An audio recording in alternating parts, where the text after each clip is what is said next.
E aí, já pararam para pensar no poder que existe nas primeiras palavras que a gente fala quando acorda? Pois é, segundo a filósofa Florence Scovel Shinn, essas palavras não são só sons não, elas são na verdade comandos, sabe? Forças vivas que colocam o universo todo em movimento e basicamente definem o rumo do nosso dia.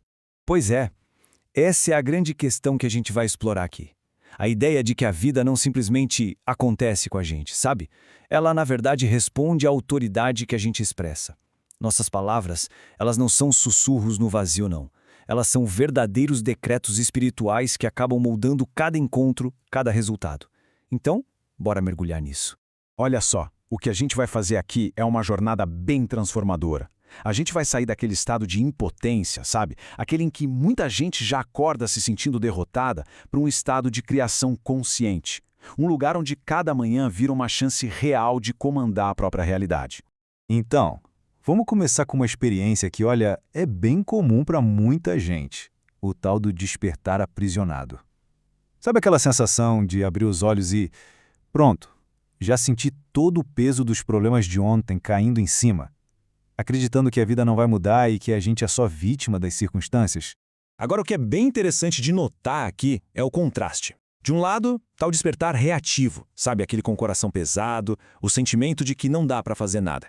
E do outro, o despertar do domínio, que já começa com fé, com certeza, com a consciência da própria autoridade divina para criar o dia ativamente. A mudança é total, de reagir para comandar. E aqui está o ponto central do problema, como a própria Florence aponta.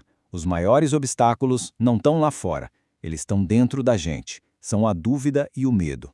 São essas as correntes que nos mantêm presos nesse despertar aprisionado, fazendo a gente acreditar mais no que a gente vê, nas aparências, do que na lei espiritual. Beleza. Então como é que a gente quebra essas correntes? A resposta está justamente aqui na segunda parte da nossa conversa.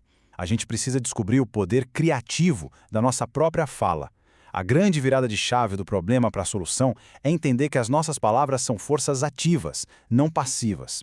E essa metáfora aqui é o centro de tudo.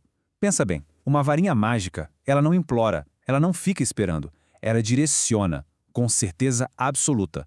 É exatamente assim que as nossas palavras deveriam ser. Elas são a ferramenta que a gente tem para direcionar as energias invisíveis e, com isso, moldar a nossa realidade. Então o que a gente fala de manhã não são simples desejos, sabe? São decretos espirituais. E o que isso quer dizer? Quer dizer que é uma declaração, um comando, que a gente fala com fé. É uma instrução bem clara para a lei espiritual que, de acordo com esse ensinamento, sempre responde. Ela responde sem falhar a autoridade divina que a gente expressa. Bom, e isso nos leva para a nossa terceira parte. Como é que esse mecanismo funciona exatamente? A metáfora da vida como uma orquestra é, olha, perfeita para explicar como o nosso estado interior influencia diretamente o nosso mundo lá fora.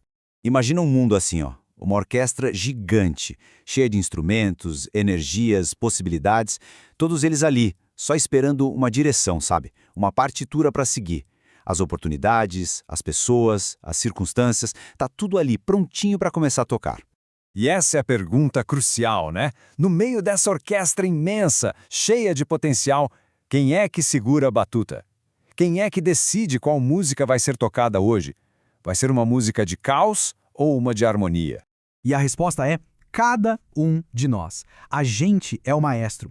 E como a gente vê aqui de forma brilhante, quando falamos a partir do medo e da dúvida, a orquestra responde com o quê? Com dissonância, com caos.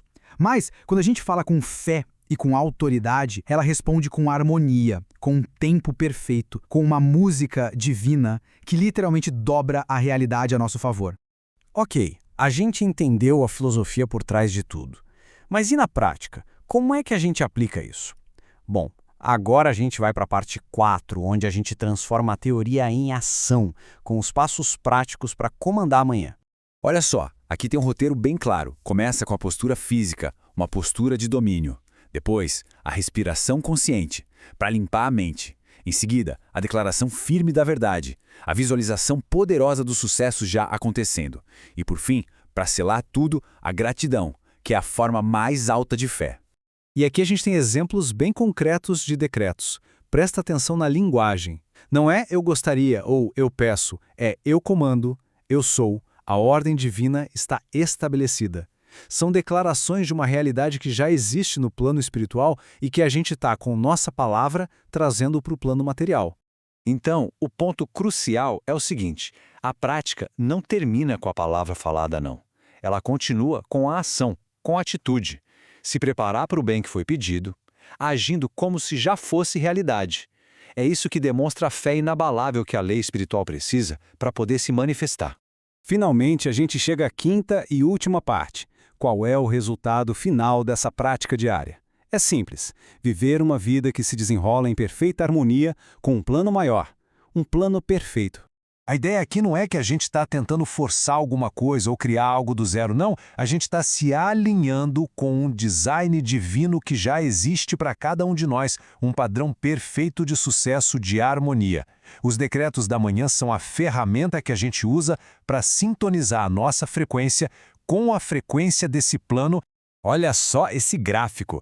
Ele mostra o impacto de uma forma bem clara. A vida por padrão, aquela vida reativa, opera numa eficiência baixíssima, cheia de caos. Agora, a vida por decreto, onde se comanda a harmonia, nossa, ela eleva a trajetória de vida para um nível de realização, de fluxo que é quase total. A diferença é monumental, né? Isso não é só teoria, viu? A fonte dessa sabedoria conta a história poderosa de uma mulher que estava com a vida paralisada, só infortúnio. No momento em que ela começou a decretar que o dia dela seria mágico, tudo, absolutamente tudo, mudou. E não foi sorte não, foi a resposta natural da lei espiritual à palavra de comando dela. E a conclusão de toda essa prática é chegar nesse estado de certeza. Um conhecimento profundo e inabalável de que a vida não está contra a gente. Pelo contrário, ela está, por lei, programada para se dobrar a nosso favor, quando a gente assume o nosso papel de maestro divino. Para a gente encerrar, fica esta reflexão. Pensa que toda manhã é um campo fértil. E cada pensamento, cada palavra que a gente fala é uma semente. A grande questão que fica é: que tipo de semente está sendo plantada hoje? Porque a colheita de amanhã, ela depende inteiramente disso.